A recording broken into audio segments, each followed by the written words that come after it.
Olá, bem-vindo à 15ª temporada do PQU Podcast, o podcast para o psiquiatra em formação. Aqui é evidência com opinião. Eu sou Vinícius Guapo e é uma satisfação tê-lo como ouvinte. Continuamos na saga do exame do estado mental aqui no PQU Podcast. Começamos com a lembrança de que já haviam se passado 305 episódios sem que tivéssemos publicado um sobre o tema. Isso nos levou ao primeiro episódio, o de número 306, uma introdução ao tema em que foi apresentado o histórico, conceito, estratégias para sua realização e sua importância clínica. Já no episódio 311, seguimos por uma descrição dos tópicos e funções mentais a serem avaliados e registrados. Situação da entrevista, aparência e comportamento, psicomotricidade, consciência, orientação, atenção, fala e linguagem. Como não havia tempo para apresentarmos pensamento, senso-percepção, afeto, humor, memória, capacidade intelectual, insight e juízo crítico da realidade, aqui estamos hoje, nesse que será o último episódio desta trilogia.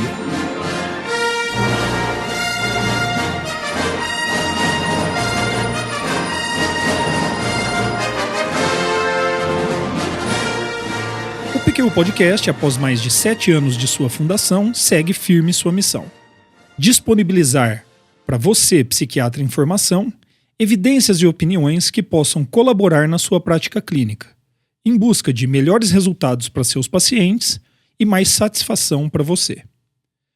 Com apoio fundamental da Predicado Comunicação na publicação, divulgação dos episódios e manutenção de nosso site e redes sociais, e do Breno Vettorazzi, do estúdio Vira Disco, na captação e edição de áudio e vídeo, nós, Luiz Alberto, Maria Clara, Tiago e eu, levamos até você a cada semana um novo episódio. Terminamos o episódio 311 dizendo que, ao descrevermos a fala e linguagem do paciente, estávamos nos aproximando do pensamento dele. É deste ponto que seguimos. Pensamento. Refere-se ao processo cognitivo que envolve a formação, organização, fluxo e conteúdo das ideias de uma pessoa. O pensamento pode ser considerado coerente quando sua forma está preservada, ou seja, quando a concatenação de ideias é feita de maneira adequada. Já a logicidade depende do conteúdo do pensamento e sua relação com a realidade. Alguns distúrbios da forma do pensamento a serem observados são: circunstancialidade. O objetivo final da fala é aqui longamente adiado pela incorporação de detalhes irrelevantes, mas não perdido por completo. O comprometimento da coerência é pequeno. Tangencialidade. É a incorporação de detalhes irrelevantes de maneira tão intensa que o paciente se perde e o próprio objetivo do pensamento é desviado. Fuga de ideias. Ocorre exclusivamente na presença de intenso taquipsiquismo e aceleração do pensamento. Nessa condição, o paciente chega a perder o fio condutor das ideias, que passam a ser associadas por outros motivos que não a organização de um discurso inteligível, muitas vezes pelo som ou ritmo das palavras nelas contidas.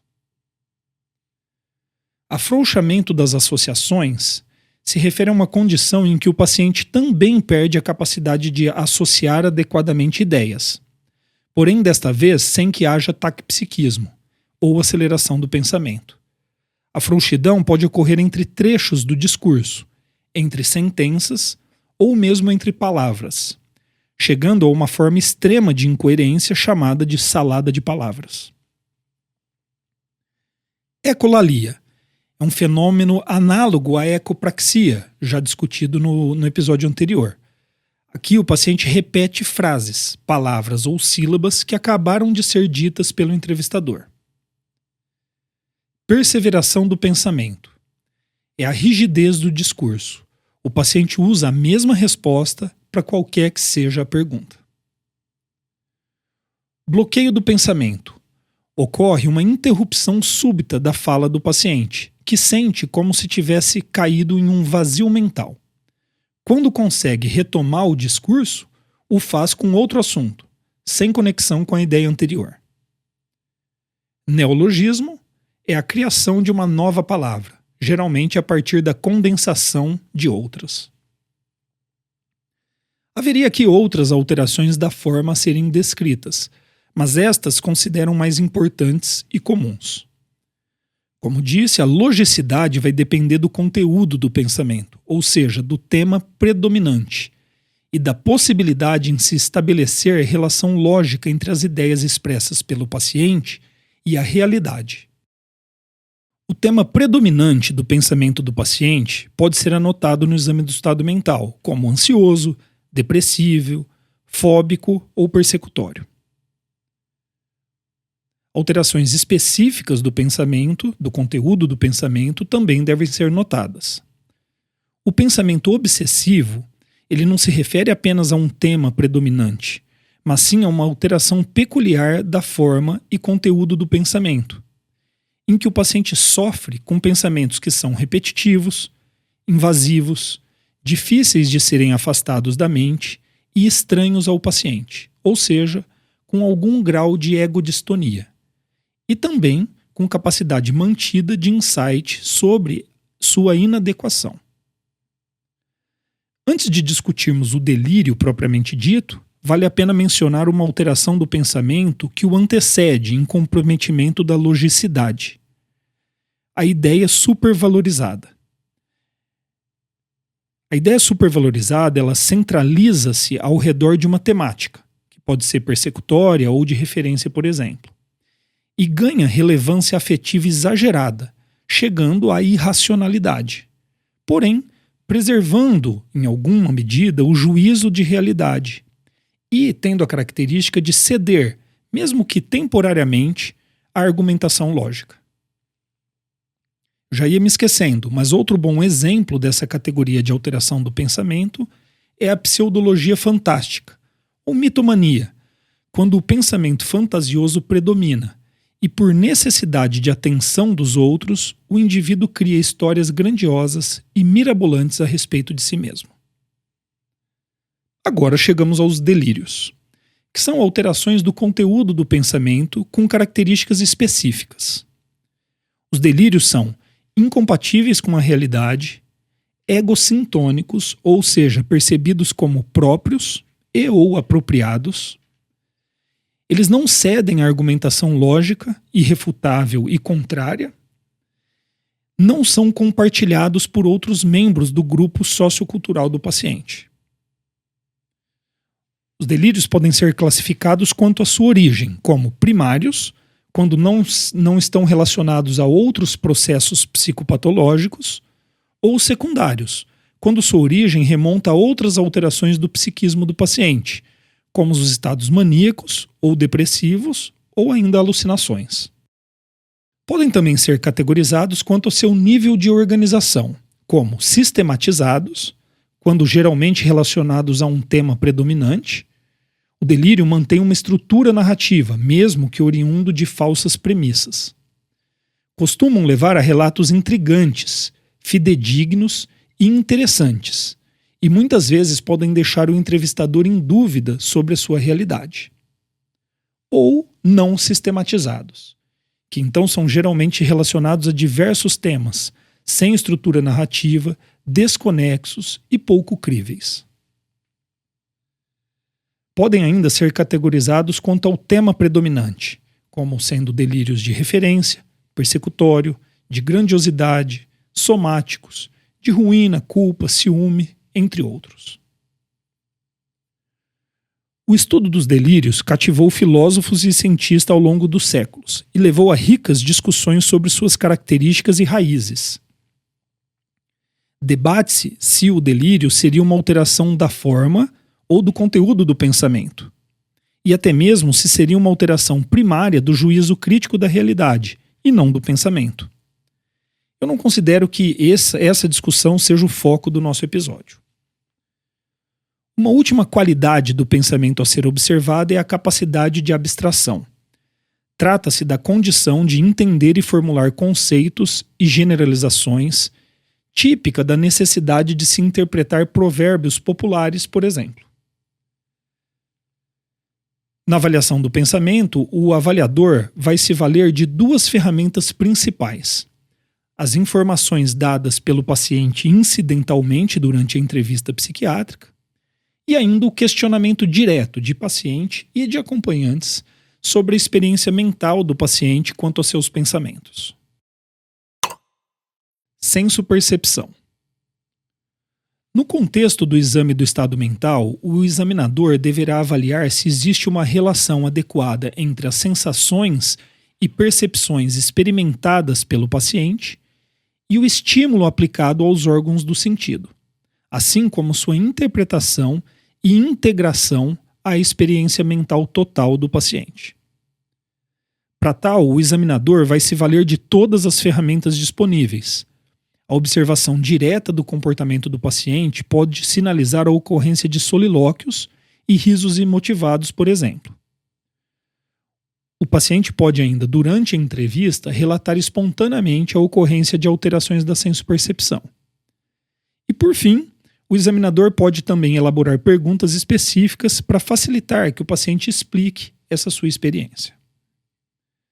As alterações quantitativas da senso-percepção, ou agnosias, apesar de tipicamente serem consideradas da alçada da neurologia, devem ser reconhecidas e adequadamente descritas pelo psiquiatra. Já as alterações qualitativas da senso-percepção são tipicamente da alçada do psiquiatra. Despersonalização. Refere-se à sensação de estranheza na percepção do próprio corpo, como se as partes dele, ou mesmo seu todo, fossem irreais ou não pertencesse a si. Desrealização é a sensação de estranheza na percepção do ambiente ao seu redor, como se o cenário perdesse proporcionalidade e a perspectiva espacial adequada, ou ainda como se as pessoas ao redor não fossem reais. Ilusões são experiências muito comuns, nem sempre com significado patológico, em que, na presença de um estímulo real, a percepção dele e sua interpretação é alterada. Alucinações. São, eu diria, a alteração da senso-percepção prototípica, certamente a mais famosa. Just 'cause you feel it doesn't mean it's there.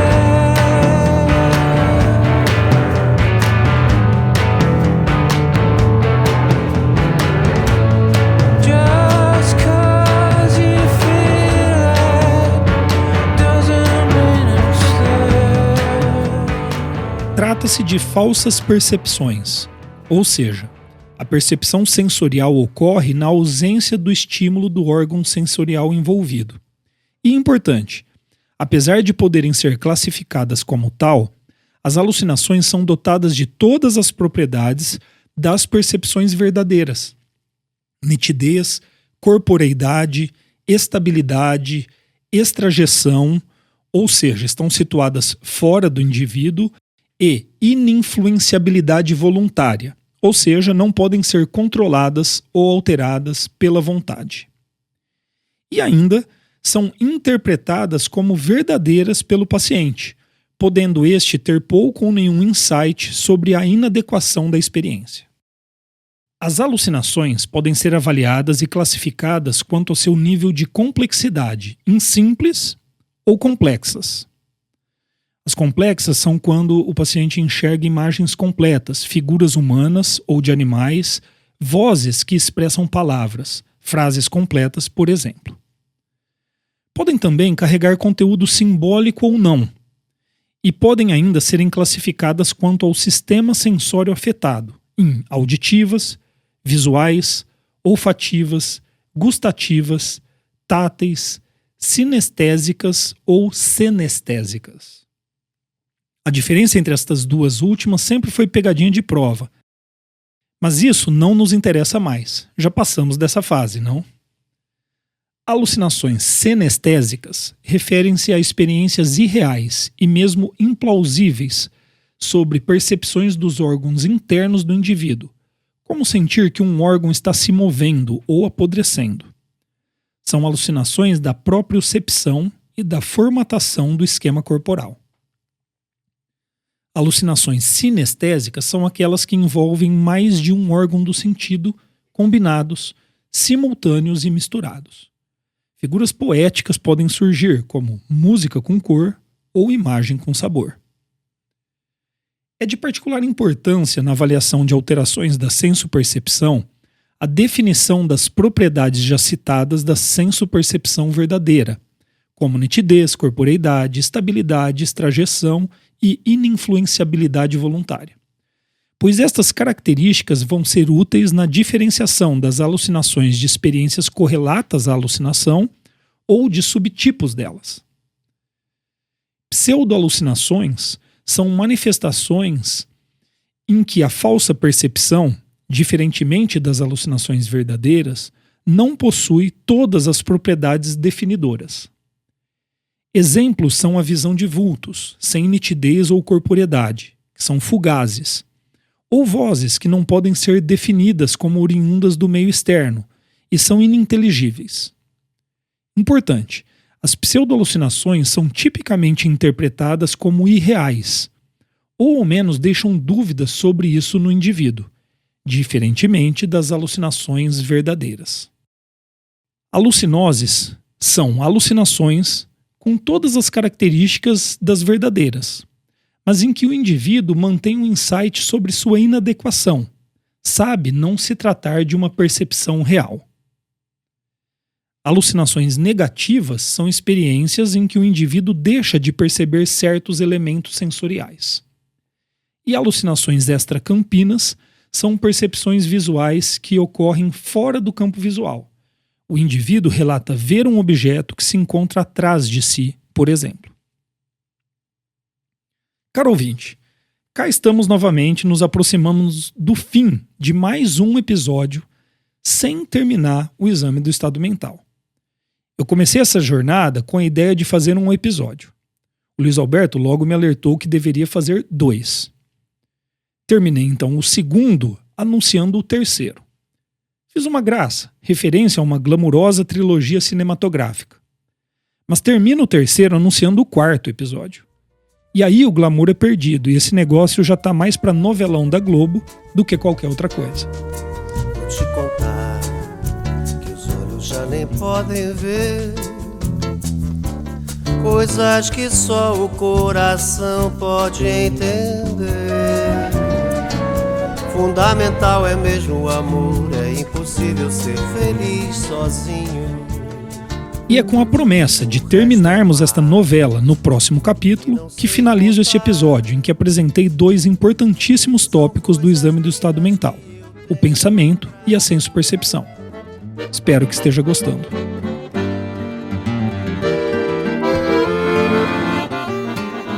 Você ouviu mais um episódio do PQU Podcast. Acesse nosso site pqpodcast.com.br, onde encontrará todos os episódios já publicados com as respectivas referências, organizados por data, autor e sessão. Também estamos no Instagram e no YouTube.